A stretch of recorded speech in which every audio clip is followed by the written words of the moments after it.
Dochádzkový systém na školách väčšinou vidíme primontovaný pred učebňou či pri vstupe do budovy. Z identifikačnej karty sa eviduje príchod a odchod žiakov a zamestnancov. Tieto údaje sú už sami o sebe veľmi užitočné a uľahčujú prácu učiteľom pri kontrolovaní prítomnosti študentov na vyučovaní. No dnes si ukážeme, ako tento systém posunúť na úplne iný level. Čo keby práve inteligentná dochádzka bola schopná zaznamenávať aj aktivitu študentov či počet položených otázok učiteľovi počas celého semestra? Aké by to vlastne malo výhody? Zariadenie sa skladá z dvoch hlavných senzorov, z RFID čítačky a dotykového displeja. RFID čítačka načíta údaje o karte študenta, čím sa vytvorí záznam o príchode žiaka na vyučovanie. Zariadenie ukladá počet prítomných študentov, ako ich dochádzku na každej hodine.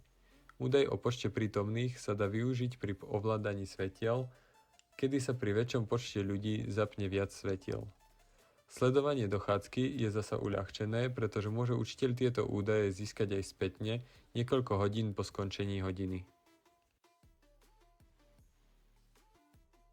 Dotykový displej sa skladá z niekoľkých režimov.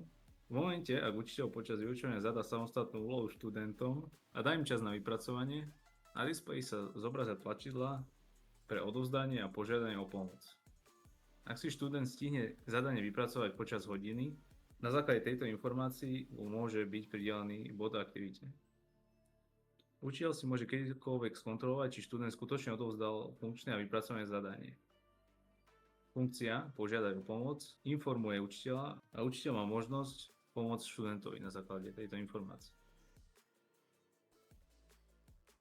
Vďaka inteligentnej vizitke, ktorú by učiteľ nosil, by bolo možné učiteľa informovať v prípade, ak sa nejaký študent hlasí o pomoc, alebo taktiež ho upozorní, ak nejaký študent vypracoval zadanie. Ďalšou funkciou je vypnutie a zapnutie svetiel alebo iné smart funkcie. Keďže naše zariadenie je len jednoducho položené na stole, môže byť pomerne náchylné na krádeže. Na to nám poslúži GPS senzor. Tento senzor dokáže zistiť svoju polohu a je vybavené chytrou vychytávkou, ktorú sa bude dať nastaviť pri prvotnej konfigurácii zariadenia. V tomto režime sa bude pokúšať pripojiť na najbližšie dostupné Wi-Fi siete a snažiť sa určovať svoju lokáciu kdekoľvek. Týmto spôsobom bude naše zariadenie zabezpečené voči krádežam. Na chvíľu sa ešte vráťme k našej pridanej hodnote. V prípade nepodarenej skúšky môže učiteľ vyhodnotiť aktivitu žiaka a prilepšiť mu výsledné hodnotenie. Alebo naopak. Ak sa žiak počas semestra aktívne nezapája, môže študentovi klásť doplňujúce otázky na overenie jeho vedomostí.